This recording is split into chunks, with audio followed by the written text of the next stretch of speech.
시청자 여러분 안녕하십니까? 출발 성공 투자 박민영입니다.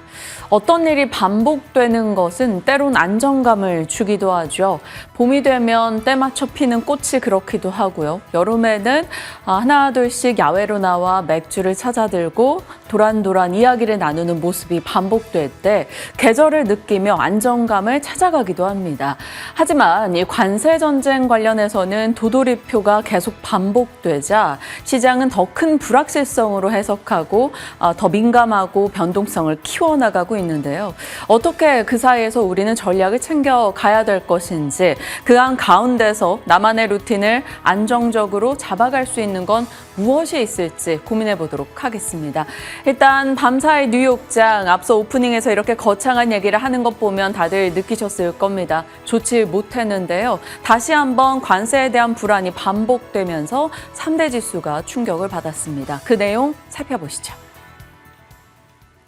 무역 전쟁에 대한 공포가 점화된 가운데 제롬 파월 연준 의장마저 시장으로부터 등을 돌리면서 시장은 급락세를 보였습니다. 나스닥 지수 3.1% 급락하면서 16,300포인트대까지 물러나고요. 다우지수 오늘 4만 포인트 선이 깨지기도 했습니다. 어제 우리장 개장 전에 들려왔던 소식이죠. 이 미국 정부가 중국으로 유일하게 수출이 허용되던 H20 칩마저 수출을 통제했다. 앞으로 수출을 하려면 라이선스 허가를 받아라라는 이 통보가 있었다라는 소식이었습니다. 이에 따라서 엔비디아의 주가가 6%가량 급락하면서 장 초반부터 지수를 강하게 압박을 했습니다. 자, 그런데 장중에 지수가 낙폭을 4%대까지 나스닥 기준으로요 벌리게 됐던 계기는 매파 파월 의장의 발언 때문이었습니다. 결론적으로 요약을 하자면 트럼프의 관세 정책으로 인해서 물가 안정과 성장 동력이라고 하는 연준의 2대 책무를 수행하기가 좀 어려울 것 같다. 이 두 가지가 충돌을 할 것이다 라고 얘기를 했습니다. 시장에서는 딱 두 가지 포인트가 크게 걱정을 키웠는데요. 일단 첫 번째로 연준이 지금 관세에 대해서 걱정을 굉장히 많이 하고 있구나. 그리고 두 번째, 금리 인하에 대해서는 입을 다물었다라는 겁니다. 연준 풋에 대한 기대감을 꺾으면서 장중에 낙폭이 확대되는 양상이었습니다. 오늘 개장 전에 발표됐던 미국의 3월 소매 판매 역시도 이번 주 주된 관심사였잖아요. 숫자는 잘 나왔습니다. 전월 대비 1.4% 상승하면서 예상치를 웃돌았습니다. 그런데 문제는 이 안에 왜곡된 측면이 있다는 것이죠. 트럼프의 관세에 따른 이 미래의 물가 상승을 피해서 사람들이 미리 물건을 앞당겨 사는 러쉬 현상이 나타났다. 특히 자동차와 자동차 부품 관련해서 이러한 현상이 두드러졌다라는 것입니다. 따라서 오늘의 이 소매 판매만 보고서 지금 미국의 소비력이 여전히 견조하구나 이렇게 예단하기에는 좀 무리가 되는 측면이 있습니다. 관세 불확실성 속에서 금 가격은 고공행진을 이어갑니다. 현 선물 가격 모두 사상 최고가를 기록했는데요. 현재 선물가는 3.5% 급등하면서 3,350달러대까지 상회하고 있습니다.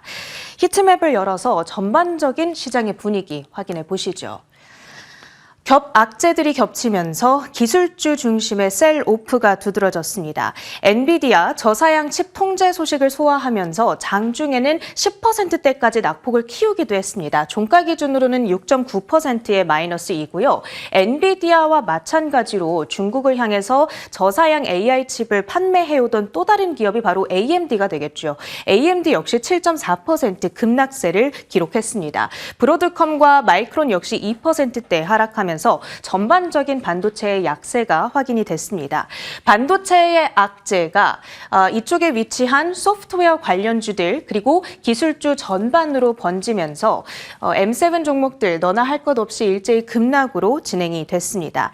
테슬라의 경우에는 중국으로부터 이 사이버 택시 부품 수입 중단 위기에 처해졌다라는 소식을 소화하면서 5% 가까운 낙폭을 기록했고요. 이제 이번 주 들어서도 M7 빅테크주들이 휘청거리는 가운데 지난 이틀 동안 이들의 시가총액이 2조 달러 가까이 사라졌다라는 것도 특이한 포인트입니다. 그나마 초록불을 켰던 쪽은 어느 쪽일까요? 일단 유가 상승과 연동돼서 보통 에너지 주식들이 움직이죠. 쉐브론과 엑손모빌을 필두로 해서 다양한 종목들이 초록불을 켜고 있고요. 헬스케어 섹터 내에서는 에보트랩, 호실적을 발표한 뒤에 2%대 급등을 했던 반면에 일라이릴리 등의 다른 제약 관련주들의 경우에는 트럼프 대통령의 약가 인하 관련 행정명령 서명 소식을 소화하면서 급락세를 보였습니다. 소재 섹터 내에서는 금 가격 상승의 여파로 인해서 이런 뉴몬트와 같은 종목들이 급등했다라는 점도 특징적이었습니다. 전화위복, 말 그대로 한자 그대로 이 화를 복으로 바꾼다라는 의미가 되겠죠. 이 누군가 나한테 해를 끼치려고 했지만 결과적으로 오히려 이것이 좋은 기회가 된 경우를 빗대어서 이런 사자성어를 쓰고는 합니다. 이 중국의 상황이 지금 딱 그렇지 않는가 이런 생각이 듭니다. 사실 저사양 H20 칩 수출 통제라고 하는 명분이 강력하게 있었지만 간밤 엔비디아의 센티먼트를 강력하게 끌어내렸던 또 하나의 숨은 명분으로는 이러한 내용이 있었습니다. 화웨이의 기술력이 엔비디아를 바짝 추격했다라는 보도가 한 기술 매체를 통해서 흘러 전해진 겁니다. WCCF 테크의 헤드라인인데요. 이 헤드라인을 보시면 캐치업이라는 표현을 쓰고 있죠. 추격한다라는 의미가 되겠습니다. 내용을 보시면 화웨이의 AI 칩인 아센드 910C가 곧 출시될 예정이다. 그런데 이것이 엔비디아의 GB200, NVL72를 능가하는 성능을 자랑한다라는 겁니다. 물론 이 성능은 능가를 했지만 전력 소모량은 훨씬 더 많다라고 합니다. 3.9배나 되는 전력 소모량을 쓰는데 어찌됐든 중국이 가지고 있는 전력 인프라로 충분히 이 정도를 커버할 수 있지 않냐라는 예상 역시도 담겨 있게 되는 겁니다. 실제로 앞서 젠슨왕 CEO는 이 가장 견제되는 중국 기업으로 화웨이를 지목한 바가 있었거든요. 만약에 미국이 H20을 통제를 하게 된다면, 그래서 중국이 더 이상 엔비디아 칩을 쓸 수 없게 된다면 중국의 AI 시장을 화웨이에게 전적으로 넘겨주는 격이 될 수도 있는 겁니다. 그러니까 미국이 수출을 통제함으로써 오히려 화웨이의 자체 기술력은 강화됐고 엔비디아를 따라잡을 수 있지 않냐라는 위협이 나오고 있는 겁니다. 물론 이 WCCF 테크라고 하는 매체는 공신력이 한 60%, 70% 정도로 평가받는 매체이고요. 가끔씩 헤드라인들이 좀 과장된 측면이 있습니다. 하지만 어찌됐든 이 미국과 중국 간의 엄청나게 치열한 기술 패권 경쟁 가운데 중국이 계속해서 추격한다라는 이슈는 이 미국 주식들, 특히 반도체주들을 중심으로 주가를 많이 끌어내릴 수 있는 이슈이기 때문에 저희가 지속해서 체크를 해볼 필요는 있어 보입니다. 여기에 대해서 엔비디아 주가를 끌어내렸던 또 한 가지의 이슈, 어제 장중에서부터 많이 팔로우업을 하셨을 겁니다. ASML의 수주가 부진했다. 특히 지금 넷 부킹 내역 그 그래프를 가지고 왔는데 전분기 대비했을 때 45%나 급감한 점을 확인하실 수가 있습니다. 1분기에 순 예약이 급감했다라는 것은 그만큼 지금 반도체 기업들이 투자를 줄이고 있는 것 아니냐라는 의미로도 해석이 될 수 있기 때문에 반도체 겨울이 다시 찾아오는 것은 아닌가, 이러한 우려까지 자극을 하고 있는 상황이죠. 자, 그리고 이 H20 수출 통제로 엔비디아는 55억 달러의 비용을 발생할 것으로 예상한다. 어제부터 말씀을 드렸는데 지금 엔비디아의 1분기 예상 매출액이 433억 달러입니다. 55 나누기 433을 하면 13%에 해당하는 굉장히 큰 타격이 예상되고 있는 것이죠. 그러다 보니까 오늘 엔비디아의 주가가 7% 가까이 하락을 했고요. 또 AMD가 7%대, 그리고 ASML 실적 부진의 여파를 받아가면서 어플라이드 머티리얼즈가 5%, ASML은 7.1%의 급락으로 진행이 됐습니다. 어제 우리 증시의 경우 하루 일찍 매를 맞기는 했습니다만 오늘 이 영향에서 벗어나기는 좀 어려울 것 같은데요. 잠시 후 전문가와 함께 방어 전략을 세워보도록 하겠습니다.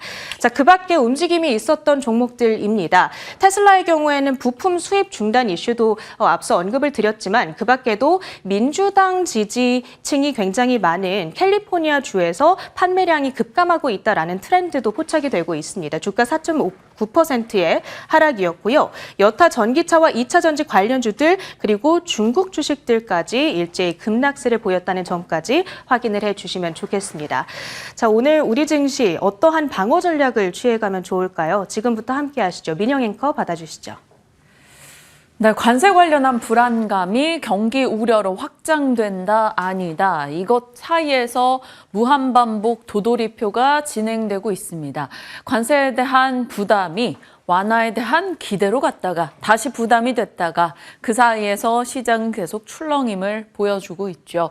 엔비디아 H20칩 중국 수출 허가 관련한 통보 소식이 있었죠. 그러면서 어제 저희 시간에서 시간 외에서 엔비디아가 급락합니다라는 점을 살폈었는데 장중에서 특정한 그것에 대한 완화 소식 없이 삼성전자, SK하이닉스가 3%의 하락으로 끝났던 어제였습니다. 중국에서도 일단 히토류 관련한 방어 그리고 보잉기 인도 거부, 중국 내에서 할 수 있는 여러 가지 미국에 대한 보복 조치를 같이 내세우고 있는 상황입니다. 아직까지 두 기업은 신경전이 팽배하다라는 것을 확인받고 있고요. 그 가운데 앞서 살펴주셨던 ASML의 예상보다 하회한 수주 소식도 시장에는 심리적 위축을 가져왔습니다. 우리 장 외국인과 기관의 동반 매도 속에서 각각 1% 이상씩 크게 밀려났죠. 관세 부담을 안고 있는 반도체, 의약품 쪽에 하락이 있었고요. 상대적으로 좀 관세 무풍으로 여겨지는 방산 쪽이 올랐습니다. 그리고 방어적 성격을 띤 쪽, 음식료나 통신. 어제 이 시간 IBK의 통신 섹터 그 보고서에 대해서 전달이 드렸던 바가 있었는데요. 통신주가 또 방어적 메리트 혹은 주주 환원에 대한 이슈 이런 것이 부각되면서 어제 좀 선전하기도 했습니다. 그리고 바이하우로 정태주의 시간, 정책 테마주들 어제 강세였고요. 어제 살폈던 원격 진료 종목들의 도드라진 상승이 나타났죠. 그 밖에는 명확한 개별주, 개별 모멘텀을 가진 쪽이라던가 실적이나 수출 수주의 개선이 보이는 쪽에 상승이 이어졌습니다. 어제 화장품주도 비교적 선전한 이유가 되겠죠. 자, 일본과 대만도 우리와 비슷한 궤를 그리면서 함께 빠지는 모습이 나타나고 있고요. 밤사이 미국에서 조금 괜찮은 발언이 나오길 기대했는데 그러지 못했습니다. 그러면서 오늘장에 대한 걱정도 좀 커졌죠. 자, 이런 외부, 내부 변수 속에서 외국인의 매도가 계속해서 이어지고 있습니다. 작년 8월부터 해서요, 외국인의 누적 매도입니다. 갈수록 커지는 모습을 볼 수가 있죠. 9개월 연속해서 순매도이고요. 4월 달에만 오늘 아침 열어보니 9조 2천억 원을 외국인이 팔았습니다. 2021년도 3월 이후 월간 최대 순매도, 이것은 코스피 기준입니다. 외국인의 매도가 진정되고 있지 않다 보니 시장이 강하게 턴하지 못한 채 단발적인 반등 정도로만 계속 대응이 되고 있다라는 거죠.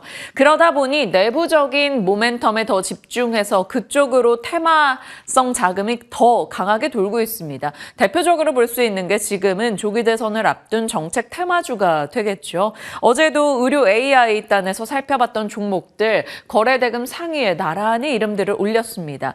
참 안 가고 참 무거운 혹은 관심이 없는 종목인 인성정보까지 올랐습니다. 이런 말씀을 드렸었는데 어제 인성정보 급등 흐름 진행이 됐고요. 온코크로스나 유비케어, 케어랩스 등의 종목들 올라갔죠. 어제 이들의 급등이 주는 의미는 지금은 외부보다 내부 쪽에 사람들이 더 많은 관심을 두고 있다는 것을 볼 수 있었고요. 외부 변수로 인해서 대형주들의 충격이 꽤 크기 때문에 내부적인 종목들로 더욱더 강한 쏠림이 나타나고 있지 않나 싶습니다. 굿닥의 케어랩스 같은 경우도 어제 강하게 올라가서 이쪽으로 자금이 집중됐구나라는 것을 확인할 수가 있네요. 일단 그렇다면 오늘까지도 관세 관련해서 불편함을 안고 있는 섹터 등은 좀 부진할 수가 있겠고요. 정책 테마주 쪽으로 조금 더 집중되지 않겠나 싶습니다. 자, 거대한 변수, 바로 트럼프죠.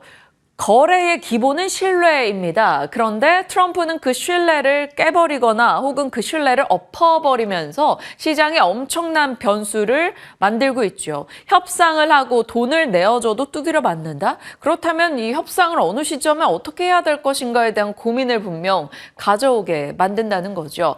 그 예로 드는 게 바로 현대차그룹과 엔비디아입니다. 현대차그룹이 3월 25일이었죠. 31조 미국 투자 소식을 밝혔습니다. 백악관 내에서요. 그런데 이때 당시에 트럼프는 현대차 어떤 관세도 낼 필요 없다라고 얘기했지만 이틀 뒤에 트럼프는 자동차 쪽에 품목관세 25%를 부과합니다. 그리고 4월 15일이었죠. 엔비디아가 700조 미국 내 슈퍼컴 생산하는데 투자하겠다라고 밝혔습니다. 트럼프 이때 당시에 모든 허가가 필요한다면 나에게 오라 라며 엔비디아에게 굉장히 우호적인 발언을 냈죠. 그런데 바로 다음 날이었습니다. 엔비디아 H20 중국 수출 시 허가를 받아라 라는 통보를 하기도 했죠. 그래서 이것에 대해서 말들은 많습니다. 분명히 자국 기업에 대한 우호적인 손을 들어줄 수도 있겠지만 지금으로서는 중국에 대한 견제가 앞서기 때문에 중국에서 제2의 딥시크 출현을 경계한다라는 것이죠. 다만 그것이 어떤 효과를 낼지는 지켜봐야 될 겁니다. 앞서 체리네커 전화위복으로 말씀 주셨다시피 그것이 이 중국 내 기업들의 기술 개발 속도가 훨씬 더 빨라지는 미국 입장에서는 역효과를 낼 수 있는 상황이 생길 수도 있겠죠. 일단 트럼프의 이런 행보로 인해서 거대한 변수가 생겨났다라는 건 시장에 대한 불안이 더 커질 수 있는 요소겠죠. 정책으로 인한 실적 충격이 나타나는 것을 확인받았다라고 볼지 아니면 협상용 카드라라고 희망의 돌려볼지 어렵습니다.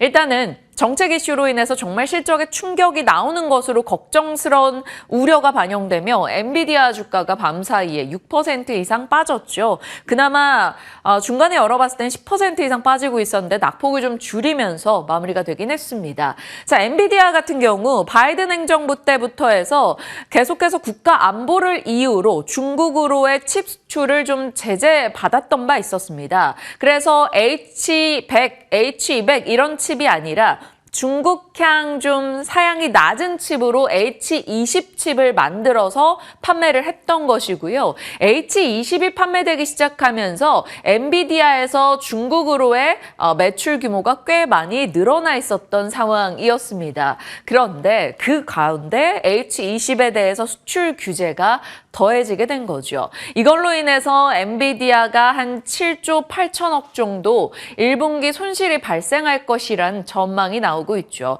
물론 그럼에도 불구하고 여전히 투자 의견을 상향하는 곳들도 있습니다. 레이몬드 제임스가 그러하죠. 블랙알 수요가 견고하다. 그걸로 상쇄된다라는 내용이었습니다. 물론 목표가는 좀 낮추긴 했지만요.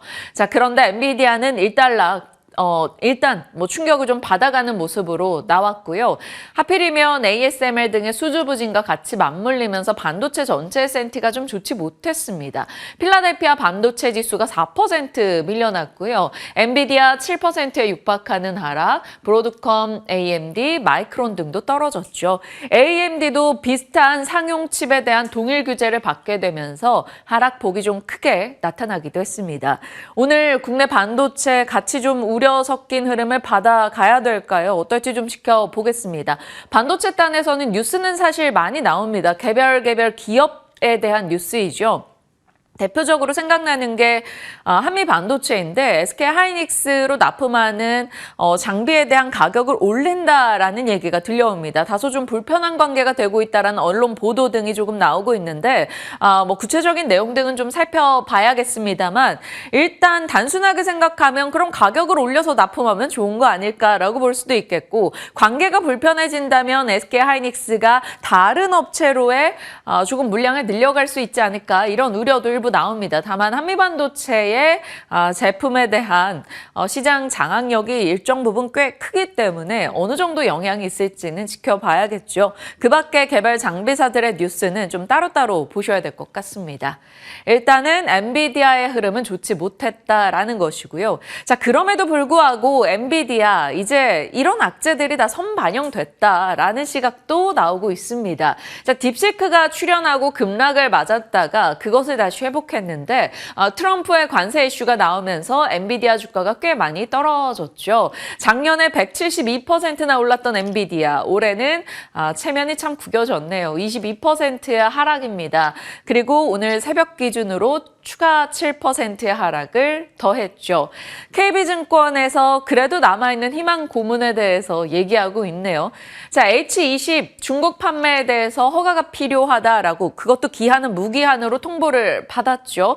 그런데 희망회로를 돌려보면 앞으로 엔비디아가 그 허가를 취득해서 수출 가능할 수도 있지 않겠느냐. 그럼 갖고 있는 제품들, 재고 등을 중국 외 다른 쪽에도 판매하는 경우도 있지 않겠느냐. 이런 두 가지 희망회로를 얘기하고 있습니다. 그리고 관세에 대한 여러 가지 압박이 이미 선반영돼 있다. 그래서 비중 확대하자라는 의견도 같이 전하고 있네요. 어떨지 좀 봐야 되겠습니다. 다만 엔비디아가 단기간에 좀 위상 대비 많이 떨어지긴 했다라는 것에 대한 공감대는 있는데 들어가도 되는 것인지 오늘 전략까지 함께 고민해 보도록 하죠. 자, 가위바위보 3명이서 하는데 3명이 계속 가위바위보를 내면 결국 결론이 나지 않는 그런 상황이죠. 지금 그렇습니다. 트럼프와 시진핑 파월 서로 묵찌박 가위바위보를 내면서 어떠한 진전 없이 시장만 그 상황을 지루하게 받아들이고 있죠. 자, 기업들의 관세 피해가 본격화되면서 해외 매출이 많은 기술주의 하락이 밤사이 나타났죠. 그런 가운데 중국은 미국과 대화 열려 있다라고 이야기를 하면서 잠시 반등을 유도하는 듯 했으나 제롬 파월 연준 의장이 연준 개입이 없다라고 밝히며 다시 한번 힘 빠지는 다우지수를 우리가 확인할 수 있었습니다. 장 막판에 낙폭을 축소한 것은 옵션 만기일 전에 수급 요인이었다라는 분석이 나오고 있네요. 자, 연준 풋, 트럼프 풋, 시진핑 풋. 이들의 무언가로 인해서 시장이 올라주길 바라는 그 풋 시리즈들이 아무것도 안 나와서 마치 그들이 우리를 풋하고 비웃는 듯한 느낌을 받고 있습니다. 트럼프는 중국 관세율 최대 245% 또다시 숫자 싸움을 걸었고요. 중국은 그것은 무시했지만 싸움 두렵지 않다라는 입장입니다. 아직까지 트럼프와 시진핑은 물러설 기미를 보여주지 않고 있고요. 그럼 제롬 파월 연준 의장이라도 살살 시장을 좀 달래주면 좋았을 것인데 인플레이션 가능성이 크다라고 말하지만 아직까지 개입하진 않겠다라는 입장을 드러내서 연준 풋에 대한 기대감까지 꺾였죠. 그러다 보니 뉴욕장이 오늘은 좀 출렁임을 보여줬습니다. 3대 지수 하락이었고요. 미국에 대한 혹은 트럼프에 대한 신뢰가 떨어진 것을 볼 수 있는 달러 가치의 하락도 함께 나타났습니다. 달러 인덱스 100 아래로 내려갔네요. 99.34. 3개월 동안 달러 가치는 9% 정도 급락했고요. 스위스 프랑의 가치는 11%나 뛰어 올랐습니다. 자, 미국의 10년물 국채금리는 4.28로 4.3 아래로 떨어졌네요. 경기 둔화에 대한 우려가 좀 반영됐다라는 시각입니다. 이것이 참 지루하게 작용되면서 시장 역시나 불안감이 좀 커지고 있는 상황인데요. 하나씩 관세에 대한 얘기를 좀 살펴보도록 하죠. 자, 관세 경기 우려가 또다시 시작되고 있습니다. 그러면 우리 장에서는 어떤 쪽을 좀 봐야 될까요? 관세 무풍지대 혹은 중국발 모멘텀을 받는 쪽을 체크해야 될까요? 일단 이것이 올라간다라는 것이 아니고요. 관세 무풍으로 볼 수 있는 쪽이 조선, 방산, 원전, 그리고 일단은 상호관세 면제를 받은 태양광 일부가 될 것 같고요. 엔터 쪽, 한한령 해제 기대감에 좀 기대 볼까요? 일단은 체크를 해보겠습니다. 그리고 수출단에서는 어제 괜찮았던 음식료, 방어적인 매력도 있을 거고요. 물론 이쪽도 어제 정치 테마주가 살짝 엮여 있긴 했습니다. 자, 그리고 화장품 쪽도요. 방위산업 쪽 같은 경우는 여기에 이제 이재명 예비 후보가 오늘 대전에서 K방산 육성 간담회를 갖는다. 이런 소식이 더해져서 기존의 방산 모멘텀에 이런 좀 정책적인 테마성 이슈까지 더해질지 지켜봐야 되겠고요. 조기 대선을 앞두고 매일 AI 쪽 올랐다가 원격 진료 쪽 올랐다가 그때그때 발언이나 행보에 맞춰서 올라가는 종목들이 나오는데요. 오늘은 또 웹툰 쪽도 같이 체크를 해야 될 것 같습니다. 이재명 예비후보가 오늘은 대전, 내일은 대구로 가서 대구에서는 또 웹툰 관련한 도서관을 방문한다. 그래서 웹툰이나 콘텐츠 육성 얘기가 나올 겁니다. 자, 이런 쪽으로 투자를 하자라는 거 아닌 거 다들 아시죠? 관련해서 시장에서 이런 종목들이 움직인다면 그런 이슈 영향인가 보다 하면서 조금 더 판단할 때 좀 속도를 낼 수 있게끔 도와드리기 위해서 이슈를 모아서 정리하는 차원입니다. 참고해 주시죠. 자, 트럼프 대통령이 그 사이에 또 발언을 냈는데요. 미국과 일본의 관세 협상에서 큰 진전이 있었다라고 이야기했습니다. 아직까지 구체적인 안이 나오고 있지는 않습니다만 구체적으로 그러면 일본은 어떤 걸 내어주고 트럼프에게 이런 말을 들었는지 그것에서 우리가 줄 수 있는 것을 또 유추해 볼 수 있지 않을까요? 지금으로서는 알래스카 드림 LNG 관련한 프로젝트에 참여하는 것을 카드로 걸고 있는 한국인데 어찌 될지 이 소식들도 나오는 대로 같이 점검해 보실 필요가 있겠습니다. 자, 시장에 대한 흐름 살펴보고 있고요. 마무리는 정태주의 시간 계속해서 더해지는 이 내용입니다. 어제 원격 진료 종목들이 이렇게 좀 더해졌었죠. 그리고 오늘 일단 웹툰과 콘텐츠 종목들 넣어봤습니다. Y랩이나 미스터블루, 핑거스토리, 탑코미디어 이런 쪽이 웹툰 쪽에서 테마성으로 좀 반응을 할지 한번 지켜보도록 하겠고요. 이게 어디까지 이어질지 모르겠습니다. 이게 다 같이 가는 건 아니고요. 한쪽이 오르면 한쪽이 빠지고 한쪽이 오르면 한쪽이 빠지는 흐름이다 보니까 그 순환을 정말 기민하게 잘 따라가시는 정말 단기 트레이딩에 능하신 분들의 영역이기 때문에 참고용으로만 체크해 주시길 바랍니다. 자, 이렇게 시장 속 내용들 들여다봤고요. 섹터별로 흐름까지 어떨지 이어가 볼 텐데요. 한 가지 이슈성 차원에서 나오는 내용입니다. 어제 뉴보텍에 대해서 살짝 언급을 드렸었어요. LNG 가스관 관련해서 강관주가 주목받고 있는데 요즘 싱크홀 땅 꺼짐 현상에 대한 공포가 커지고 있습니다. 그래서 관련 종목으로 뉴보텍이 연결이 된 바 있는데요. 라는 것이었죠. 그래서 어제장에도 뉴보텍이 같이 좀 강세 흐름을 기록했습니다. 땅 꺼짐, 싱크홀이라고 하죠. 이 도로 표면이 약간 파이는 포트홀과는 차원이 다릅니다. 길게는 엄청난 1km 정도의 땅이 파여진다 이런 얘기까지 나올 만큼 엄청난 충격을 안겨주는 곳곳도 있는데요. 이게 발생하는 게 자연적 싱크홀이 있고 인위적 싱크홀이 있습니다. 석회암지대 같은 경우는 자연적 싱크홀이 발생하죠. 석회암이 좀 물에 잘 녹아서 사라지기 때문입니다. 반면에 인위적 싱크홀은 공사나 하수시설 노후화, 지하터널, 지하주차장의 노후화, 누수 이런 것으로 발생하게 되는데요. 지금 서울의 하수관이 30%가 50년을 넘겼다라는 소식이 언론 보도로 나오고 있습니다. 올해 유독 좀 땅꺼짐 사고를 많이 접하고 있기 때문에 그에 대한 공포가 더해지고 있는데요. 그래서 땅꺼짐, 하수관 관련 종목들 일단 급하게 정리만 좀 살짝 해봤습니다. 이런 게 있구나 정도로만 넘겨주시면 되겠고요. 그중에서 한 종목인 세아제강, 상하수도관 교체 사업에 참여했던 바가 있었는데요.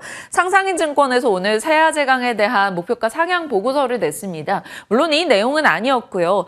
미국형 강관 수출 물량이 견조하다라는 점, 관세부가 압박은 있지만 현지 가격 상승분이 그것을 상쇄해주고 있다라는 점에서 체크를 해줬네요. 상승 여력 한 15% 있는 걸로 보고 21만 5천 원의 목표가를 냈으니까요. 참고용으로만 살펴주시길 바랍니다.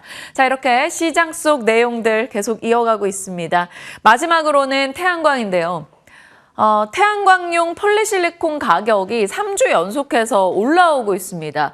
중국 태양광 기업의 자율적인 가동률 조정과 또 미국 정부의 동남아산 태양광 모듈 관세 부과한 효과로 인해서 이제 폴리실리콘 가격이 안정을 찾고 있는 건데요. 추가 상승이 있다면 점진적인 업황 회복을 기대하는 목소리가 같이 나오고 있습니다. 블룸버그에서도 매년 10% 이상씩 이 태양광 쪽에 설치 수요가 늘어나고 있다. 있다. 트럼프가 아무리 신재생을 좀 기피한다 하더라도 가장 빠르게 에너지원을 갖다 쓸 수 있는 곳 중에 하나인 태양광은 수요가 올라갈 수밖에 없다라는 얘기입니다. 그런 가운데 태양광의 쌀로 여겨지는 폴리실리콘과 웨이퍼 부분에 대해서 일단 상호관세 면제를 받은 상황이죠. 물론 또 언제 품목관세 카드를 꺼내들진 모르겠으나 지금은 사실 의약품이나 반도체 중에 치중해서 태양광 쪽을 바라보는 시선은 일단은 좀 잠잠합니다. 그래서 그로 인한 수혜 기대감, 그리고 작년에 더불어민주당 총선의 10대 공약 중에 하나가 태양광도 있기도 했었는데요. 태양광 쪽 종목들 대표 주자로 OCI 쪽이나 뭐 하나솔루션, 하나큐스에 이렇게 많이 얘기하고 있죠. 그 가운데 상장 기업들의 시세 조금은 단기적으로라도 관심을 받을 수 있을지 지켜보도록 하겠습니다. 자, 시장의 여러 뉴스들을 정리해봤고요. 이제 섹터로 좀 깊이 들어가 보도록 할게요. 음식료 섹터, 예전에도 미나 앵커가 자주 브리핑을 해주셨는데 오늘도 추가적인 내용 업데이트 해주신다고요? 네, 그렇습니다. 결국에 투자도 먹고 살기 위해서 하는 건데 시장이 참 도와주지 않으니 야속하다는 생각만 드는 요즘입니다. 의식주 중에 식품 관련 종목들에 대해서 준비를 해봤는데요. 제가 어제 자료를 준비하기 위해서 시장을 쭉 살펴보다가 이 두 기업의 주가 차트를 보고서 식품주를 해야겠다라는 생각이 들었습니다. 먼저 풀무원과 삼양식품의 주가 차트부터 살펴보시죠. 풀무원은 대표적인 이 K푸드 수출 기업입니다. 그만큼 뭐 두부를 수출을 많이 했다. 그리고 미국에서 두부가 히트를 쳤다라는 소식과 함께 올해 초에 1월 그리고 2월까지는 주가가 폭등을 하면서 고점을 찍었습니다. 그런데 고점을 찍고 난 이후에 한 2개월 가까이 주가는 조정을 받는 양상이 나타났는데요. 다만 어제까지 다시금 반등하는 주가 흐름이 나타났다는 점이 특징적인 부분으로 잡히고 있었습니다. 그리고 2개월 정도 가까이 주가가 조정을 받았다라고 말씀을 드렸잖아요. 그런데 그동안에 외국인 투자자들은 적극적으로 풀무원을 매수하는 모습을 기록했습니다. 2월 24일부터 어제까지 단 3거래일을 제외하고서는 외국인들이 꾸준히 매수하는 모습을 나타냈고요.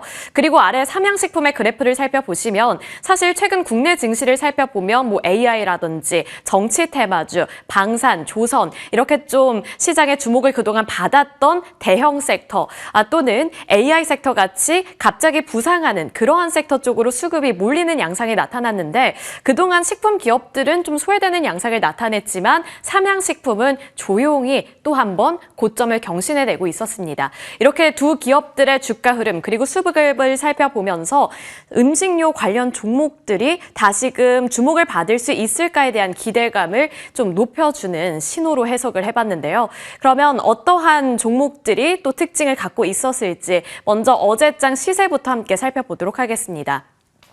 어제장 시세가 나쁘지 않았습니다. 대한제당과 서울식품이 가장 큰 폭으로 올랐는데 한독수 관련 종목으로 정치 테마주로 좀 엮어보셔야 될 것 같고요. 나머지 삼양식품, 풀무원, 농심, 오리온, 롯데웰푸드 그리고 동원 F&B 같은 경우에는 펀더멘탈적으로 살펴보시면 좋을 것 같습니다. 그리고 이 삼양식품부터 동원 F&B까지는 어제 정규장에서도 빨간불을 켜냈지만 애프터마켓에서까지 시세의 연속성을 가져갔다는 점 살펴보시면 좋을 것 같습니다. 자, 다음 화면 넘어가 보시죠. 최근에 우리나라 K푸드가 글로벌적으로 인기를 얻게 된 데에는 K 콘텐츠의 영향도 상당히 컸습니다. 그래서 제가 이렇게 1+1으로 제목을 달아봤는데요. 올해 K푸드 수출 140억 불을 달성하는 것이 정부의 목표다라는 정부의 공식적인 입장도 최근에 다시 한번 확인을 할 수가 있었고 또 시장 다변화 정책을 중점적으로 추진을 할 것이다라는 정부의 의견도 들어볼 수가 있었는데요. 그 골자는 미국의 의존도를 낮추기 위함입니다. 지금까지 K푸드 그리고 K푸드 기업들에 대해서 설명을 드릴 때 미국 시장 의존도가 상당히 커졌다는 점을 말씀을 드렸는데 이제 그 미국 시장에서의 의존도를 낮추는 것이 하나의 핵심적인 전략으로 꼽히고 있는 상황인데요. 관세가 지금 여러 가지 산업에 영향을 끼치고 있기 때문에 관세라든지 이런 수출 환경 변화에 대응을 용이하게 하기 위해서다라는 의견도 살펴볼 수가 있었습니다. 이렇게 정부 차원에서 음식료 섹터를 밀어주는 데는 또 이유가 있겠죠. 숫자가 잘 찍히고 있기 때문입니다. 지난해 K푸드 수출액은 99억 8천만 달러로 하나로 환산했을 때는 약 14조 원에 달하는 수준을 기록했는데요. 이는 전년 대비 9%의 증가세를 기록한 수준이었고 역대 최대 실적이라고 보시면 되겠습니다. 그리고 이러한 훈훈한 기조를 올해까지도 이어가면서 올해 1분기 K푸드 수출액은 총합 24억 8천만 달러를 기록했는데요. 이도 마찬가지로 전년과 비교했을 때 9.6%의 증가세를 나타낸 겁니다.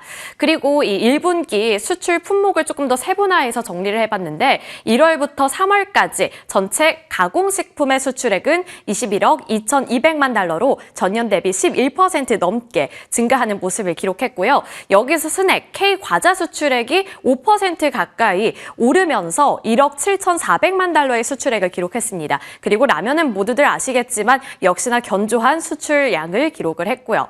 식품 분야 핵심 수출 지역은 여전히 북미 시장이라는 점 눈여겨보시면서 앞으로의 이야기에 집중해 주시면 좋을 것 같습니다. 자, 이렇게 우리나라 식품 기업들에 대해서 말씀을 드렸는데 북미 시장 의존도가 아직은 높다라고 말씀을 드렸잖아요. 그만큼 미국의 관세 영향에 대한 부담감 K푸드도 안고 있기는 합니다. 뭐 다른 섹터에 비해서는 덜할 수는 있지만 업계 관계자들은 여전히 상호관세가 미뤄졌을지라도 이 10%의 관세 자체가 조금은 부담이 된다라고 목소리를 내고 있는 건데요. 기본 관세 10%도 결국에는 이 미국 시장 전략에 영향을 줄 것으로 예상이 되고 있기 때문입니다. 따라서 미국 내 생산 시설을 구축한 기업들이 유리한 것은 맞지만 앞서서 제가 계속 강조해드리고 있다시피 지금 정부 차원에서도 수출 국가를 다변화하는 전략을 추진하고 있기 때문에 미국의 의존도를 낮추기 위한 수출 국가 다변화 전략을 택하고 있는 기업들의 중요성도 부각이 되고 있는 상황입니다. 그리고 최상목 경제부총리가 이러한 말을 꺼내기도 했는데요. 다음 주에 한미통상현안회의에서 농식품이 의제로 다뤄질 경우에 최선을 다하겠다라고 공언을 하기도 했습니다. 여기에 중동 그리고 중남미, 유럽의 바이어들이 올 것으로 보이기 때문에 결국에 여기서 최선을 다한다는 것은 중동, 중남미, 유럽 같은 미국 외 지역에서의 수출 영토 확장을 의미한다라고도 볼 수 있습니다. 네, 다음 화면 통해서 더 자세한 내용들 살펴보시죠. 제가 스낵에 대해서 말씀을 드렸잖아요. 아까 수출 품목을 세분화해서 살펴보면 라면뿐만 아니라 K과자 품목들도 글로벌적으로 수출량을 땡겨오고 있다라는 점을 짚어드렸습니다. 그래서 라면 선배님이 닦아놓은 길을 K스낵이 따라갈 수 있지 않을까 이 기대감을 제가 제목으로 요약을 해봤는데요. 지난해 K스낵 수출액이 처음으로 연간 7억 달러를 돌파했다고 합니다. 그리고 처음으로 1조 원 시대에 진입했다라는 점에서 상당한 성과가 있다라는 해석 많이 나오고 있는데요. 한국 스낵은 건강한 맛 그리고 간편한 포장을 갖고 있기 때문에 식사의 스낵화 소비 트렌드에 잠재력을 갖고 있다라는 업계 관계자의 분석도 살펴볼 수 있었습니다. 지금 동남아라든지 나머지 해외에서는 간편하게 먹을 수 있는 스낵류들이 음식으로 그러니까 한 끼로 대체가 가능해지는 트렌드가 나오고 있다고 하는데요. 그리고 2024년부터 29년까지는 아시아 포장식품의 규모가 약 120조 원까지 확대가 될 것으로 보이는데 이는 전 세계 25%를 차지할 것으로 보이기 때문에 인도와 인도네시아 같은 중동 그리고 동남아 이쪽을 주목해서 공략하는 기업들을 눈여겨볼 필요가 있다는 것도 볼 수가 있었습니다. K스낵을 이제 다음 주자로 낙점한 대표 기업들을 또 이렇게 추려봤는데요. 대표적으로 오리온과 농심, 롯데 웰푸드가 있습니다. 오리온은 많이들 아시겠지만 초코파이로 이미 해외에서 매출을 잘 땡겨오고 있는 기업인데요. 최근에는 해외에서 꼬북칩도 인기가 상당하다고 하고요. 주요 생산 기지는 인도와 베트남, 러시아에 공장을 갖추고 있습니다. 그리고 아래 보시면 농심 같은 경우에도 새우깡을 주력 상품으로 밀고 있는데 최근에는 한 토크쇼에서 블랙핑크의 제니가 바나나킥을 가장 좋아하는 과자다라고 말을 하면서 바나나킥도 해외에서 주목을 많이 받고 있습니다. 그리고 미국의 공장, 인도 공장을 보유하고 있는데 미국 공장은 일단 라면을 위주로 가동이 되고 있다는 점 보시면 좋을 것 같고요. 롯데 웰푸드가 최근 들어서 이슈를 좀 많이 들고 옵니다. 빼빼로와 제로 그리고 초코파이 이게 주력 브랜드인데 빼빼로의 인기가 상당히 높아지고 있다는 점도 시장에서 주목하고 있는 분위기고요. 특히나 제로슈가 많이들 보셨을 거예요. 마트에서. 이 제로라는 브랜드가 또 해외에서 폭발적인 인기를 나타내면서 이 부분에 대한 실적 기대감도 높아지고 있습니다. 그리고 인도를 주력으로 공략하고 있다는 점도 살펴보시죠. 오리온, 농심, 롯데, 웰푸드 중에서 제가 오리온을 골라봤는데요. 저도 개인적으로 오리온의 초코파이를 가장 좋아하는데 주가 차트를 보시면 어떠한 의미를 찾아볼 수 있습니다. 25년 일봉 차트를 살펴보시면요. 최근 들어서 가파르게 탄력적인 움직임 보여주고 있고요. 월봉 차트가 상당히 흥미로웠습니다. 보시면 2024년이 이때쯤이고요. 2018년부터 올해까지의 그래프인데 계속해서 같은 패턴이 반복이 됩니다. 급등했다가 조정을 받았다가 다시 급등했다가 조정을 받았다가 그리고 최근 시장 2024년 초반에 거래량이 갑자기 폭증하기 시작하면서 다시금 바닥을 찍고 고개를 드는 듯한 모습을 나타내고 있는데요. 최근에는 기관 투자자들도 관심을 보이기 시작했고 외국인 투자자들도 관심을 보이기 시작하면서 수급이 다시 터지고 있다는 점은 거래량이 터지면서 주가의 반등을 예측해 볼 수 있지 않을까에 대한 기대감도 높아지고 있습니다. 그러면 오리온에서 어떠한 투자 포인트를 잡아볼 수 있을지도 살펴볼 텐데요. 우선 실적이 탄탄합니다. 지난해 창사 이래 첫 영업이익 5천억 돌파를 기록했고요. 역대 최대 실적을 기록했습니다. 그리고 러시아와 중국에서 굉장한 성과를 나타내고 있는데 러시아는 공장 가동률 120%를 돌파했다고 하고요. 6년 연속 두 자릿수대 성장률을 기록했기 때문에 주목할 만합니다. 그리고 중국 같은 경우에도 지난해 전체 매출 중에서 41%를 중국에서 가져오고 있었기 때문에 중국과 러시아에서의 성장세를 눈여겨보자라는 업계 관계자들의 말 살펴볼 수 있었고 러시아와 베트남 등에 3,700억 원을 투자할 것으로 보이는데요. 러시아에서 16개 생산 라인을 증설하면서 앞으로 더 많은 품목을 확대하겠다라는 점 보시면 좋을 것 같습니다. 그리고 국내 진천 통합센터 신규 설립에 대해서 주목도가 높아지면서 최근에 NH투자증권에서 긍정적인 리포트를 발행하기도 했죠. 미국과 유럽 시장의 수출 제품을 좀 보내는데 조금 더 효율적일 것으로 보이고요. 해외 법인의 국내 배당이 또 한 가지의 투자 매력 포인트로 집히고 있습니다. 올해만 하더라도 해외 법인에서 2,900억 원 가까이 되는 배당 금액을 받을 것으로 보이고요. 4월 들어서 증권사 10곳에서 리포트를 발행했는데 그중에 현대차증권과 NH투자증권에서는 목표가를 상향했다는 점 살펴보시면 좋을 것 같습니다. 자, 이렇게 라면, 삼양식품이 닦아놓은 길을 나머지 후발주자 기업들이 스낵으로 다시 한번 따라갈 수 있을지에 대한 기대감이 높아지고 있는 시점인데요. 저희 방송 통해서 그에 맞는 전략도 함께 세워보시길 바라겠습니다.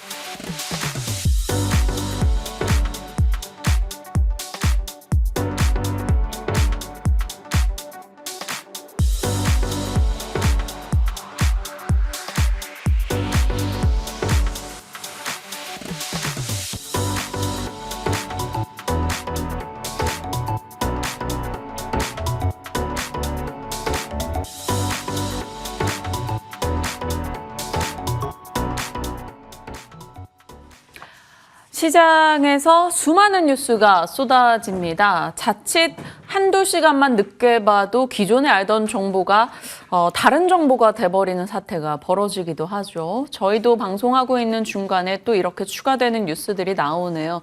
인텔 역시 중국에 칩을 수출하려면 사전 허가를 받아야 한다라는 소식이 들려옵니다. 반도체 진영에 대한 여러 제재 관련한 뉴스가 쏟아지고 있어서 어떻게 우리 장이 영향을 받을 것인가 같이 고민해 보도록 하겠습니다. 나도 투자자문의 이재규 본부장님, ISS의 김태성 본부장님 자리하셨습니다. 어서 오세요. 안녕하세요. 안녕하십니까. 좀 살만하나 했었거든요. 조금 반등 정도는 주려나라는 기대감이 있었는데요. 김태성 본부장님, 어제 엔비디아 H20 칩 수출 관련한 이슈가 이렇게 확대될 줄은 몰랐습니다. 당연히 반도체는 일정 부분 영향이 있겠거니 했는데 전체적인 시장 자체에 충격을 주면서 트럼프에 대한 신뢰 하락, 이것을 변수로 해석을 하고 있고 파월도 도와주지 않는 분위기입니다. 오늘 어떻게 할까요?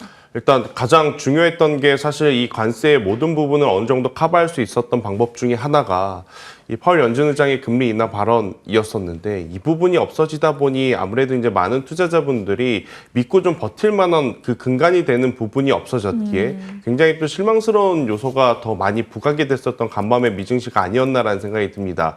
결국 지금 트럼프의 관세에 대한 압박이 사실 대중국, 그러니까 중국을 향해 계속 압박을 하고 있는 것처럼 보이긴 합니다만 저는 또 한편으로는 어떤 생각을 했냐면 파월 연준 의장에게 계속 신호를 주고 있는 것이 아닌가, 금리 인하를 좀 빨리 해줬으면 좋겠다라는 신호를 주고 있는 것이 아닌가라고 저는 개인적으로도 생각을 했었는데 그 부분이 어찌되었든 무산이 되었던 상황, 그리고 미국의 빅테크 기업들의 종목과 함께 굉장히 많은 기업들에 대한 또 가이던스 자체에 대한 불확실성도 지금 부각이 되면서 결국 좋지 않을 때 좋지 않은 뉴스가 추가되는 그런 모습을 보이며 이제 하락을 했었던 미 증시였기 때문에 아마 오늘 우리나라 증시도 그 하락의 여파는 조금은 피할 수는 없을 것 같긴 해요. 하지만 우리나라 증시가 그동안에 좀 보여줬었던 어떤 힘을 믿어보자면 지수보다는 종목 플레이에 조금 더 집중을 했었을 때는 그래도 승부는 낼 수 있지 않겠는가. 우리나라는 다른 나라하고는 다르게 지금 조기 대선이라고 하는 키워드가 여전히 살아있는 상황이 있고 또 이제 미국만을 바라보기보단 중국을 바라보는 어떤 섹터와 기업들도 있는 그러한 상황이라 그쪽에 대한 관심도를 더 높여보는 게 자꾸 안 가는 쪽을 붙잡고 이거 언제 가냐라고 생각을 하기보다는 더 현실적인 방법이 아닐까라는 생각이 들고 있고요. 역설적으로 제가 지난 한 2, 3주 동안 계속 강조했었던 부분은 하나였죠. 만약 매수를 하신다면 삼성전자만큼은 이렇게 하락이 나올 때 하는 것이 저는 맞다라는 의견 오늘도 한 번 더 드려보도록 하겠습니다. 네, 시장과 섹터의 방향에 대해서 함께 고민을 해주셨네요. 이 관세에서 조금 자유로운 쪽을 본다던가 아니면 삼성전자의 저가 매수 기회로 활용을 한다던가 그렇죠. 이런 몇 가지 아이디어입니다. 구체적으로 섹터에 대해서는 잠시 후에 이어가도록 하겠고요. 이재규 본부장님은 시장 어떤 시선으로 보고 계시는지요? 일단 미국의 옵션 만기일이라는 수급적인 변수도 있고 국내는 오늘 금통이지 않습니까? 네. 일단 우리가 지금 미증시에 대해서 무조건 반등이 나올 것이다라고 보는 것은 굉장히 위험할 수 있다라는 말씀을 드리고 싶습니다. 우리가 작년 같은 경우도 미증시가 굉장히 좋았고요. 재작년 같은 경우도 굉장히 좋았기 때문에 미증시가 밀리면 어떤 식으로든 반등이 나오지 않을까 이런 생각을 하시는 분들이 굉장히 많은데 지금 우리가 미증시를 본다라고 한다면 지금 달러 인덱스가 계속해서 하락을 하고 있거든요. 미증시 같은 경우는 달러 인덱스와 반비례로 움직이는 경우가 원래 훨씬 더 많습니다. 지금 미증시를 보면 미증시가 하락을 하고 있는 과정에서 달러 인덱스도 밀리고 있는 부분이고요. 물론 미국의 국채금리 같은 경우는 살짝 안정화되는 모습이긴 하지만 만약에 국채금리까지도 좀 올라오는 모습이 나온다라면 미 시장에 대한 이 신뢰도 하락은 우리가 일단 이런 수치상으로도 우리가 팩트체크가 되지 않나라고 생각을 하고 있습니다. 그렇기 때문에 미증시가 굉장히 좀 불안정한 모습을 보이고 있다. 거기다가 이제 뭐 연중 투수는 없다라는 이야기들까지 나오면서 시장이 전반적으로 좀 불안정하게 흘러가고 있다라는 말씀을 드리고 싶습니다. 다만 이제 우리 시장 같은 경우도 미국의 영향을 받을 수가 있죠. 우리나라 같은 경우도 금통위가 2월 달에 금리 인하를 했거든요. 저는 굉장히 잘한 선택이었다라고 생각이 되는데 이번에도 금리 인하를 한다라고 한다면 우리나라에서 다시 한번 원화 약세로 진행이 되면서 자금이 유출될 가능성이 굉장히 높아지고 있습니다. 그렇다라고 한다면 이번에는 우리나라에서 금리 동결을 할 가능성이 굉장히 높겠죠. 어쨌든 글로벌 시장에 대한 이 관세에 대한 부분들이 계속해서 불확실성으로 작용이 되고 있기 때문에 우리나라 같은 경우도 이번에 금리 동결로 진행되지 않을까 이렇게 좀 말씀드리고 싶고요. 실질적으로도 이 채권 투자자들이 한 88% 정도가 이번에 금리가 동결될 것이다라고 의견을 모으고 있거든요. 그래서 어쨌든 불확실성이 좀 생겨 있는 상황에서 우리나라 지금 보시면 아시겠지만 외국인들 계속해서 매도만 하고 있거든요. 근데 만약에 여기서 금리 인하 더 한다라고 한다면 외국인들이 더 빠져나갈 가능성도 있기 때문에 이번에는 금리 동결 이렇게 좀 말씀드리고 싶고요. 새벽에 마감된 뭐 우리나라 야간 선물 같은 경우 마이너스 0.7% 정도입니다. 그래서 오늘 좀 하락 출발하긴 하겠지만 어제 우리나라 시장이 선반영된 부분들도 좀 어느 정도 있다라고 보고 있기 때문에 개장 이후에 이제 또 한번 수급을 살펴보면서 시장에 대한 대응을 해야 되지 않을까라는 말씀 드리겠습니다. 네. 일각에서는 이런 KB에서도 그랬고요. 엔비디아가 이런 악재가 다 반영이 돼 있다. 저가 매수 할 수 있는 기회다. 뭐 이런 비중확대 의견이 나오기도 했거든요. 두 분의 시각은 어떤지 문득 이제 빅테크에 대해서도 궁금해요. 막 우리가 알던 최근의 흐름은 엔비디아, 테슬라가 이렇게 빠지면 사면 수익이 나는 시절을 보냈잖아요. 그런데 올해는 미장이 좀 그렇지는 않습니다. 벌써 S&P 500도 한 20% 빠진 상황이고요. 나스닥도 계속적으로 충격을 좀 받을 때 크게 받고 있어서 과거 패턴대로 행동하는 게 맞는가라는 고민이 있는데 김태성 본부장님은 어떠세요? 일단 엔비디아 같은 경우는 저는 조금은 더 지켜보셔야 될 것 같아요. 아니 삼성전자는 매수하라고 해놓고 엔비디아는 왜 지켜보는 게 좋냐라고 이야기를 하냐, 앞뒤가 안 맞는 거 아니냐라고 생각하실 수 있는데 일단 삼성전자는 일단 기업 단일 기업으로 좀 보기보다 우리나라 지수와 좀 연동을 해서 수급의 변화에 기대를 해볼 수 있는 부분이 있고 엔비디아는 그냥 기업 기준으로 본다라고 하면 가장 불확실성이 두 가지인 거죠. 일단 첫 번째로는 매출 가이던스에 대한 저하.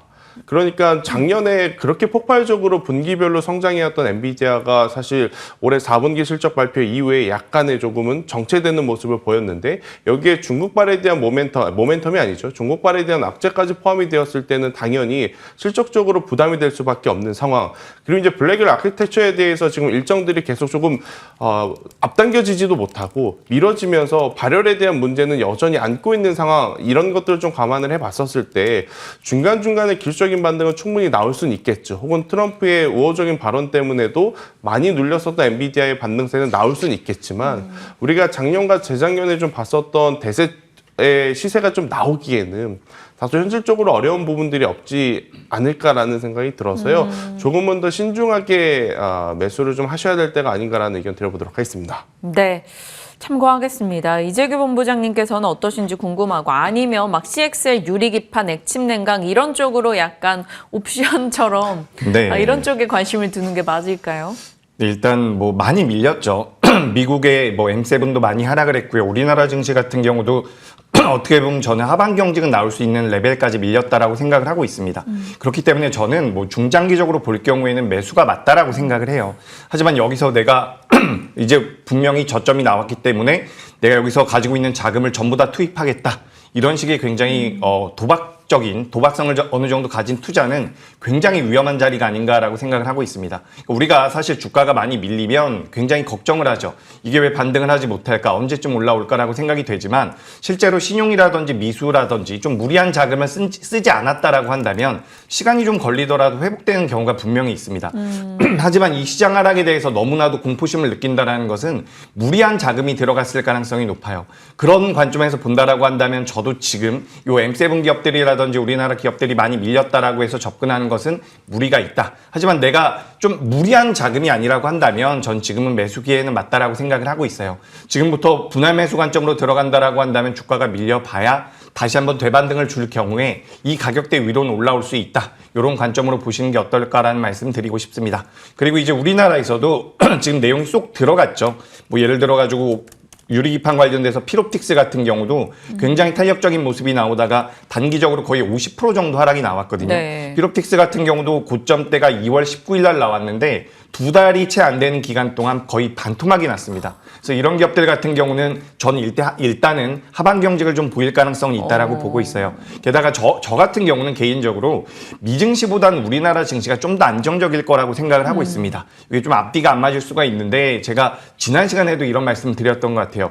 지금 중국 같은 경우는 경제 지표가 좋아지고 있거든요. 근데 미국 같은 경우는 피크를 찍고서 어느 정도 꺾이고 있는 모양새죠. 그렇다라고 한다면 중화권 증시라든지 미증시가 아닌 쪽에서의 시세는 나올 수 있다라고 저는 생각을 하고 있어요. 우리가 대표적으로 뭐 마이크론이라든지 삼성전자와 SK하이닉스도 많이 비교를 하는데 우리가 PBR 기준으로 본다라고 한다면 우리 기업들이 거의 절반 수준에서 지금 거래가 되고 있습니다. 그런 관점에서 본다라고 한다면 저는 뭐 미국 주식보다는 우리나라 주식이 좀 나을 것 같고 그 안에서 반도체 쪽 같은 경우도 낙폭이 좀 나온 기업들 같은 경우는 성장성이 있을 경우에는 저는 매수의 관점이 맞지 않을까. 삼성전자, 뭐 SK하이닉스도 마찬가지고요. 저는 피롭틱스라든지 예전에도 이제 우리 방송에서 몇 차례 말씀드렸었던 TLB 같은 기업들도 저는 긍정적인 의견 드리겠습니다. TLB와 피롭틱스 체크해 두도록 하겠습니다. 미국 대비해서 국내에서 어떤 우호적인 흐름이 나오는지 그리고 낙폭이 단기적으로 컸던 종목군들에 대한 아이디어였고요. 김태성 본부장님은 관련해서 얘기 있으실까요? 일단 지금 유튜브 채팅창을 보면 오늘 사야 된다라고 하시는 분들도 있고 오늘도 여전히 조심해야 된다라는 분들도 지금 굉장히 많은 것 같아요. 그래서 이 부분에 대한 고민을 조금 덜어드릴 수 있는 힌트를 같이 한번 고민을 해보자면 네. 저는 안전자산 쪽에서의 차익 매도 물량이 나오는 그 시점을 이용해 볼 필요는 있다는 생각이 들어요. 그게 뭐냐? 그렇죠. 그러니까 최근에 금이 한번 크게 밀렸었던 때를 생각을 해보면 당시에 뭐 좋았던 뉴스가 나왔느냐? 그건 아니었어요. 그럼에도 불구하고 금이 한번 시세가 출렁였을 땐 이 안전자산에 어떻게 보면 베팅을 했던 자금들이 일정 부분 차익 실현을 했다고 볼 수는 있거든요. 그러면 거기서 나온 차익 실현 자금이 어디로 갈 것이냐? 당연히 주식시장 쪽으로 저는 들어올 가능성이 높다는 생각이 들어요. 그래서 오늘처럼 뭐 금 시세가 계속 연속적으로 사상 최고가로 갈 때는 해당이 되진 않지만 만약 뭐 다음 주라든지 아니면 다다음 주 안쪽으로 혹은 4월 달 안쪽으로 금이라고 하는 안전자산에 대한 가격에서 약간의 하락 변동성이 크게 나오는 날을 저는 주식시장의 바닥을 한 번 더 확인을 하는 날이 될 가능성은 높으니 이 부분까지 좀 고려를 해서 타이밍을 잡아보는 것도 괜찮지 않겠는가라는 의견 한번 드려보도록 하겠습니다. 네.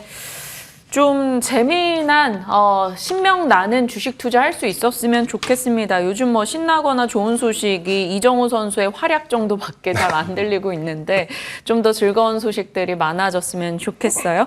자, 다음 섹터로 가겠습니다. 여지껏 저희가 시장 얘기를 했네요. 앞서 이제 미국 관세 관련해서 좀 불편한 점들이 있겠으나 다른 쪽에서 그럼 좀 아이디어를 찾아보자라고 했을 때 그럼 중국 혹은 수출이라는 키워드에서 요즘 한국의 선크림, 한국에서 생산된 선크림 사재기 한다라는 얘기도 있고 중국 혹은 일본에서 한국의 화장품 선호도가 여전히 괜찮다라는 소식들도 들려오고 있는데 화장품 쪽 어떻게 보시는지 어제도 시장 대비 선전했잖아요. 이재규 본부장님. 네, 뭐 화장품 쪽 같은 경우는 지난주에 미증시가 반등이 좀 나오면서 이제 중국향 기업들에 대해서는 우리가 좀 보수적으로 볼 필요가 있지 않을까라는 의견도 일각에 있었는데 지금 미증시가 완벽하게 V자 반등이 나오면서 다시 한번 고가를 경신하는 흐름으로 갈 가능성이 낮다라고 한다면 여전히 우리가 중화권이라든지 이렇게 화장품 같은 기업들은 보실 필요가 있다라는 말씀을 드리고 싶습니다. 그리고 이제 우리나라 기업들이 굉장히 잘하고 있는 분야이기도 한데 지금 우리가 화장품뿐만 아니라 이 미용기기 쪽에 대한 모멘텀 같은 경우도 계속해서 부각이 되고 있거든요. 제가 좀 수치를 찾아보니까 3월 달에 우리나라에 들어와서 이런 피부 미용 쪽에 대해서 미용기기를 이용한 그 매출단이 역대 최대치가 나왔다라고 이야기가 되고 있습니다. 아마 우리 시청자분들께서도 아시는 뭐 보톡스라든지 필러 이쪽에 대한 부분인데 이런 부분들이 어쨌든 매출단에서 좀 안정적으로 만들어지고 있는 상황에서 화장품 같은 경우도 어쨌든 계속해서 캐파 확장은 이어질 가능성이 높다라는 거죠. 그러니까 우리가 작년 같은 경우는 비중국향 매출이 많은 기업들의 주가 흐름이 좋았다라고 한다면 물론 올해도 중국향 기업들의 매출이 엄청나게 좋아지고 있지는 않지만 어쨌든 최악을 지나서 정점을 지나가면서 좀씩 개선되고 있는 모습이 나온다라고 한다면 우리가 뭐 미용기기와 화장품 이야기를 하고 있는데 전반적으로 우리가 K-뷰티라고 이야기를 많이 하죠. 근데 이 K-뷰티에 대한 모멘텀 같은 경우는 계속해서 부각될 가능성이 높다라고 보고 있습니다. 그리고 뭐 방금 전에 말씀을 잠깐 주셨는데 이 선케어 제품 같은 경우 우리 같은 경우는 뭐 편의점이라든지 이런 데 가서 구매가 가능하지만 지금 미국 같은 경우는 판매 승인을 받아야 되는 것으로 알고 있어요. 그런 승인을 받은 기업들이 이제 우리나라에 뭐 한국콜마라든지 몇몇 기업들이 있는데 이런 기업들 같은 경우 뭐 선케어 쪽에 대한 모멘텀들 같은 경우도 받아갈 가능성이 높겠죠.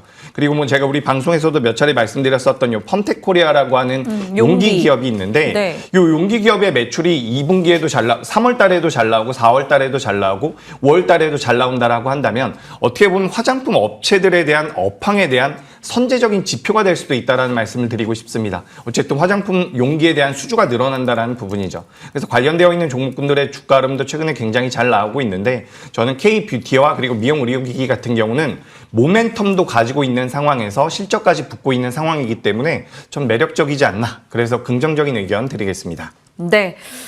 기존에 3월 13일에 말씀 주셨던 펌텍코리아도 좀 좋은 성과를 냈었고 화장품 뷰티 쪽에 대한 의견을 주시기도 했습니다. 사실 뷰티 쪽에서 김태성 본부장님 그동안 뭐 화장품 쪽도 얘기 주시긴 했지만 사실 미용 기기 쪽 이런 쪽에 대한 의견을 많이 주셨었잖아요. 지금은 뷰티에서 어디로 압축하실 거예요?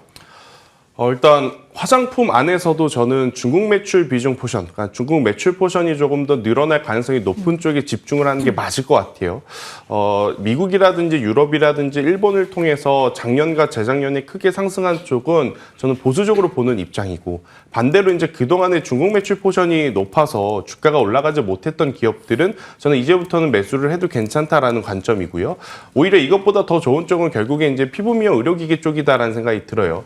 일각에서는 우리나라 제품 중에 다수의 제품이 지금 대미 수출 1위를 기록하고 있다 보니 화장품과 피부 미용 의료기기 쪽에 여기에 관세 부담이 있을 수 있지 않겠는가라고 말씀들을 하시는데, 이거죠. 3천만 원이라고 하는 자동차에 뭐 20% 관세를 붙이면 우리가 600만 원을 내야 되거든요. 그럼 이건 부담이 되죠. 그런데 대표적으로 그냥 제가 예를 드릴게요.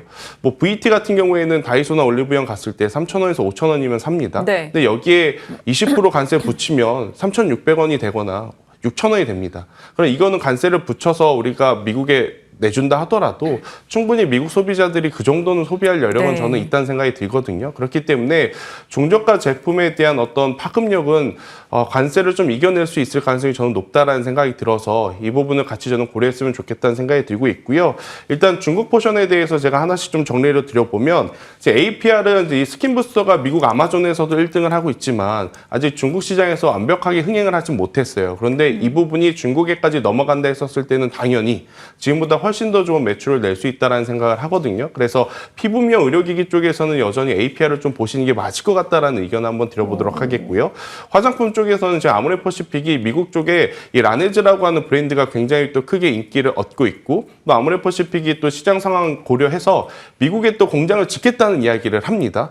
그러한 상황이다 보니까 화장품주를 보신다면 지금 뭐 실리콘투라든지 뭐 코스메카 코리아 잉글로드의 이런 쪽 봐야 되는 거 아니야라고 생각하실 수는 있겠으나, 저는 가격적으로 봤었을 때는 아모레퍼시픽이 조금은 더 유리하지 않겠는가라는 의견 한번 드려보도록 하겠고요.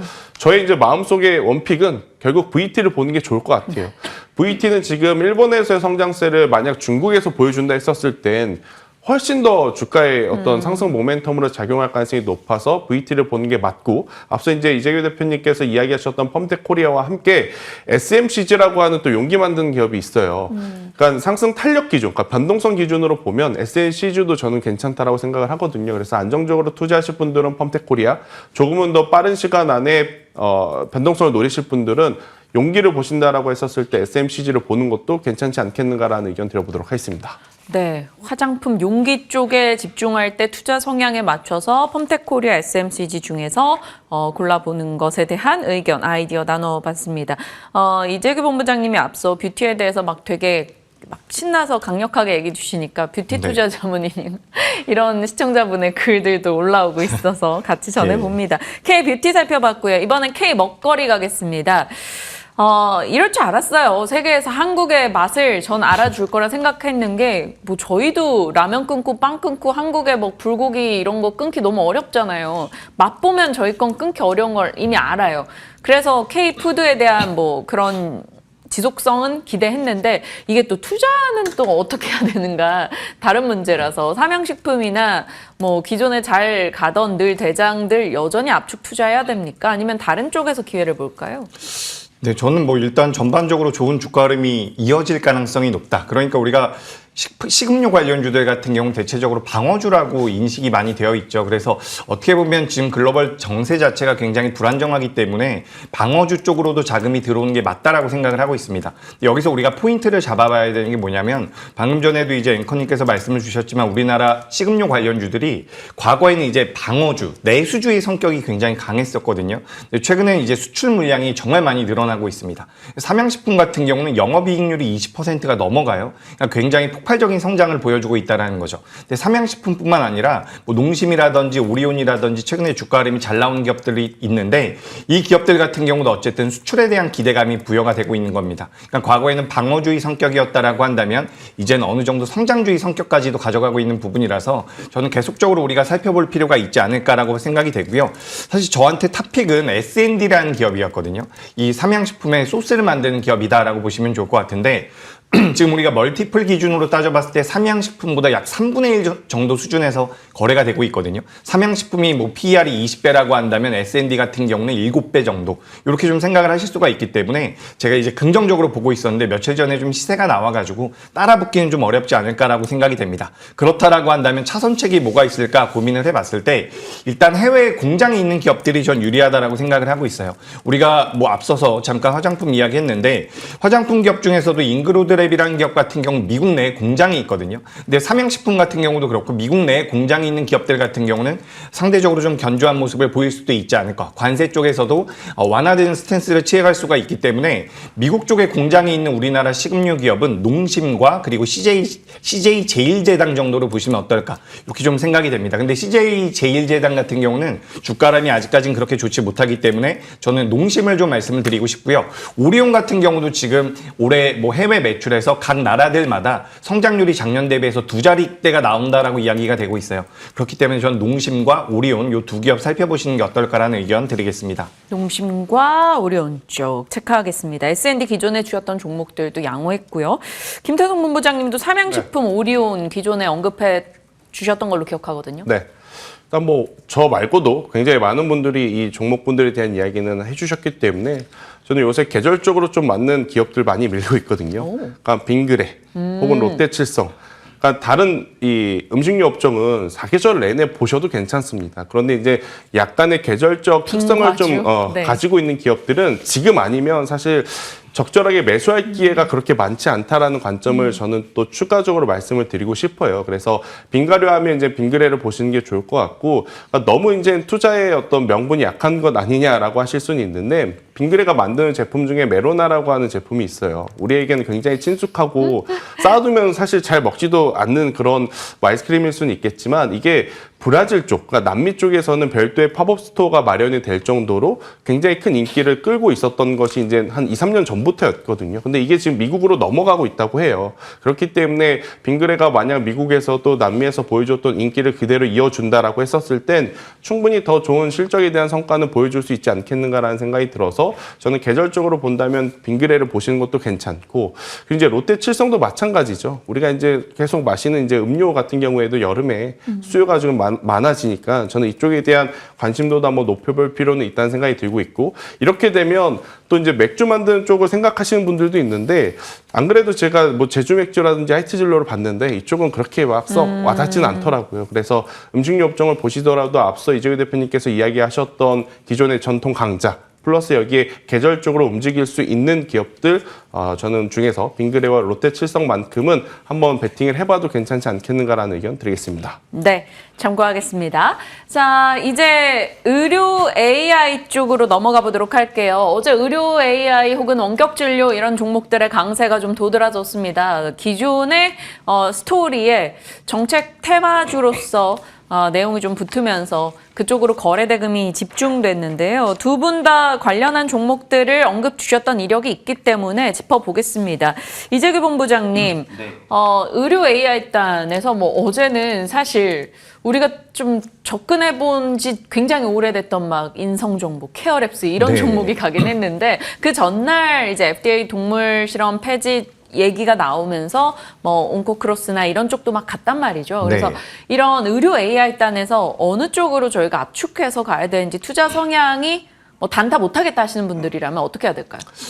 단타 못하겠다 하시면 좀 경계할 필요는 있죠. 아무래도 변동성이 크다 보니까 우리가 이제 실적이 잘 나오는 기업들이 의료 AI 쪽에서는 많지는 않습니다. 제가 뭐 찾아보니까 뭐 셀바스 AI라는 기업도 있고요. 몇몇 기업들이 있기는 네. 한데 대체적으로 올해나 내년에 흑자 전환을 목표로 하고 있는 부분들이 있거든요. 그래서 우리가 가치 투자의 관점으로 본다라고 한다면 지금부터 모아가는 것은 괜찮은데, 일단 주가가 단기적으로 좀 많이 올라온 부분들이 있기 때문에 개인 투자자분들 중에서 나는 빠른 종목은 좀 부담이 된다라고 한다면 살짝은 경계하실 필요가 있다라는 말씀 드리고 싶고요. 어젠 또 이제 원격 진료 관련되어 있는 종목들이 많이 움직였죠. 인성정보라든지 뭐 아까 전에 말씀해 주신 케어랩스 같은 경우가 움직임이 나왔는데, 의료 AI와 원격 진료 모두 다 우리가 어떻게 보면 지금 시장에서 정책 테마로 엮이고 있는 부분들이 있거든요. 물론 FDA에서 동물 실험을 폐지하겠다라는 내용들이 나오면서 AI 신약을 만들 수 있는 기술력을 가지고 있는, 신약을 개발할 수 있는 기술력을 가지고 있는 AI 플랫폼 기업들이 주가의 변동성이 좀 나왔습니다. 어제 보시면 뭐 신테카 바이오라든지 그리고 온코크로스 같은 경우가 관련되어 있는 기업이다라고 보시면 좋을 것 같은데, 이런 종목들이 이제 변동성이 좀 나왔어요. 근데 우리가 전반적으로 본다라고 한다면 우리가 어쨌든 6월 달에 조기 대선이 있지 않습니까? 조기 대선을 앞둔 상태에서 정책적으로 많이 붙일 수 있는 내용들이 전 의료 AI 쪽과 원격 진료 쪽이 맞지 않을까라고 생각을 하고 있어요. 전반적으로 본다라고 한다면 저는 시세는 더 나올 가능성이 높다라고 보고 있고, 원격 진료가 어쨌든 어제 처음으로 변동성이 커졌기 때문에 만약에 단타 트레이딩을 좀 더 선호한다라고 한다면 저는 원격 진료 쪽도 좀 봐보시는 게 어떨까. 그래서 일단 인성 정보가 어제 굉장히 좋았거든요. 그래서 주가 흐름이 이렇게 좀 강하게 나오면 대다수의 투자자분들은 후발주자를 찾기 마련인데, 인성 정보가 눌림이 좀 나왔을 때는 오히려 인성 정보가 가장 대장주의 역할을 할 수 있지 않나라고 생각이 돼서 전 인성 정보 같은 경우도 좀 관심 있게 보시는 게 어떨까. 그래서 어제 종가 현재 가격대가 2,100원대에서 네. 형성이 되어 있는데 2,000원대를 이탈하지 않는다라고 한다면 저는 우리가 좀 공략해 볼 수 있지 않을까라는 말씀 드리겠습니다. 네, 다양하게 선택지를 열어주었습니다. 투자 성향에 맞춰서 한번 참고해 보시길 바랍니다. 김태성 본부장님은 온코크로스나 3빌리언 기존에 얘기 주셨었는데 네. 이들 종목과 약간 원격 진료 쪽 아니면 기존에 막 루닛, 뷰노, 딥노이드 이런 쪽 어디로 표를 주십니까? 일단은 저는 루닛을 보는 게 가장 맞다고 생각이 들어요. 혹은 영향을 확장을 해본다면 온코크로스까지도 괜찮은데 그 외의 종목군들은 뭐 나쁘다가 아니라 트레이딩 전략으로 좀 보셔야 되지 않을까 싶고, 그리고 제가 지금 하나의 종목을 말씀을 드릴 건데 네. 시가총액이 굉장히 작아서 이것은 뭐 투자를 조정하는 것은 아니니까 그냥 하나 좀 알고 계시는 게 좋을 것 같아서 네오팩트라고 하는 기업이 있어요. 그러니까 지금 이 원격 의료 플러스 비대면 의료의 가장 큰 핵심은 뭐냐면 규제 완화거든요. 여러 가지 지금 뭐 의사 쪽도 약사 쪽도 뭐 소비자 쪽도 다 걸려 있는 문제다 보니까 규제 완화 부분이 좀 많이 필요한 상황이다 보니 정치적으로 정책적으로 이야기가 나올 때 핫하게 움직일 수밖에 없는 거거든요. 그런데 이제 네오팩트가 하는 건 뭐냐면 홈클리닉이라 그래서 집에서 이제 재활 치료를 좀 할 수 있게 원격 의료를 좀 도와주는 플랫폼이다라고 좀 보시면 될 것 같아요. 그러니까 치료를 하고 처방을 하는 것보다는 재활치료 쪽 같은 경우에는 규제에 대한 강도가 저는 상대적으로 다른 어떤 분야보다는 낮을 수 있지 않겠는가라는 생각이 들더라고요. 그래서 그 기준으로 보면 지금 관련주로서는 네오팩트가 하나밖에 없는데 문제는 시총이 너무 작고 동전주라서 제가 말씀드리기는 조금 부담스러웠지만 그래도 이런 기업이 있다는 것은 좀 알려드려야 될 것 같아서 이런 쪽을 한번 좀 체크를 해보자라는 의견 드려보도록 하겠습니다. 와, 현재가 전일 네. 915원. 오랜만에 보는 가격 라인입니다. 앞서 사냥식품 막 숫자 보다가 이거 보니까 그러네요. 그 네오팩트 말씀 주신 대로 주의사항 그냥 이런 게 있다 정도로 꼭 체크만 하시는 걸로 참고해 주시길 바랍니다. 자, 이제 오늘의 픽으로 가겠습니다. 김태성 본부장님은 오늘의 픽이 태양광 쪽이네요. 안 그래도 일단 상호관세 면제 그 품목에 태양광 일부가 들어갔기 때문에 네. 물론 또 언제 무슨 변수가 나올지 모르겠으나 태양광 쪽에 대한 언론 보도도 조금 있고 해서 관심이 있었거든요. 그럼 네. 종목을 뭘로 해야 되나 그게 걱정이에요. 사실 미국 시장 바라보면 OCI 홀딩스를 하는 게 맞는데 저는 오늘 HD 현대 에너지 솔루션을 좀 가지고 나왔거든요. 일단은 미국 쪽만 생각할 것이 아니라 우리나라도 조기 대선이 있기 때문에 에너지 정책에 대한 이야기가 나왔을 때 또 같이 탄력적으로 움직일 수 있는 기업 하면 저는 HD현대 에너지 솔루션도 뭐 빼놓지 않고 보셔야 된다라는 생각이 들어서 현재 구간에서 뭐 저는 오늘의 시초가도 괜찮다라는 생각이 들고 있고요. 22,000원이라는 가격대는 이제 손절 라인을 잡고 대응을 했을 시에는 저는 충분히 목표가 32,000원까지는 한번 가볼 수 있지 않겠는가. 결국 미국에서도 처음에 나왔었던 이야기 중에 우리가 눈여겨봐야 될 게 풍력은 굉장히 좀 부정적인 이미지가 강했죠. 네. 하지만 상대적으로 태양광 같은 경우에는 트럼프도 긍정적으로 또 검토한다는 이야기가 있었고 거기에 맞는 뉴스들이 지금 나오고 있는 상황이라서요. 태양광 관련주들 한번 보시는 것도 나쁘지 않겠다라는 의견 드려보도록 하겠습니다. 네. 참고하겠습니다. HD 현대에너지솔루션이고요. 이재규 본부장님께서는 어떤 종목 오늘 좀 유익 있게 보세요? 네, 제가 온코크로스를 준비를 했습니다. 의료 AI 쪽에서 온코크로스를 준비를 했는데 요거 이제 우리 시청자분들께서 지금 매매하시기에 좀 부담이 될 것 같아요. 그쵸. 제가 너무 죄송한데 종목을 하나 좀 바꿀 수 있으면 바꿔서 말씀드리도록 하겠습니다. 주세요. 제가 엑셈이라는 기업을 오늘 좀 말씀드리고 싶어요. 엑셈 같은 경우는 우리가 그 소프트웨어, AI 소프트웨어 쪽 기업이거든요. 그래서 우리가 지금 뭐 의료 AI 쪽에 대해서 좀 이야기를 하고 있어가지고 저도 온코크로스를 말씀드리려고 했는데 이게 이제 투자 경고, 지정 이렇게 주의를 계속해서 받고 있는 상황이라서 이거를 바로 공략하기보다는 그냥 엑셈이라는 기업으로 제가 좀 의견을 드려보도록 하겠습니다. 그래서 우리가 소프트웨어 쪽도 이제 정책적으로 엮이면서 변동성이 먼저 나왔죠. 소프트웨어 움직이고 나서 그 다음에 의료 AI 쪽, 그 다음에 원격 진료 쪽으로 이제 변동성이 나오고 있는데 엑셈 같은 경우도 계속해서 변동성이 하반 경직이 나와주고 있거든요. 이 기업 같은 경우는 어떤 클라우드라든지 앱이라든지 이런 모든 것들을 모니터링해주는 그런 기술력을 가지고 있는 기업이다라고 생각을 하시면 좋을 것 같습니다. 네. 엑셈 같은 경우는 어쨌든 실적도 굉장히 우량하게 나오고 있기 때문에 현재 2,125원대에서 거래가 되고 있습니다. 이 가격 이하에서 좀 접근을 해보시면 좋을 것 같고요. 목표가는 2,500원 그리고 손절가는 1,950원으로 의견 드리겠습니다. 네, 엑셈 얘기해 주셨네요. IT 쪽에서 이제 데이터베이스 관리하고 모니터링하고 또 이제 주요 종속회사 신시웨이가 보안 쪽 사업도 하고 있다라고 해서 소프트웨어단의 기업으로 말씀을 주셨습니다. 두 분의 종목 각각 놓고 저희도 추적하면서 AS 해나가도록 할게요. 오늘도 다양한 아이디어 받아봤습니다. IS 김태정 본부장님, 나도 투자자문의 이재규 본부장님과 함께했습니다. 고맙습니다.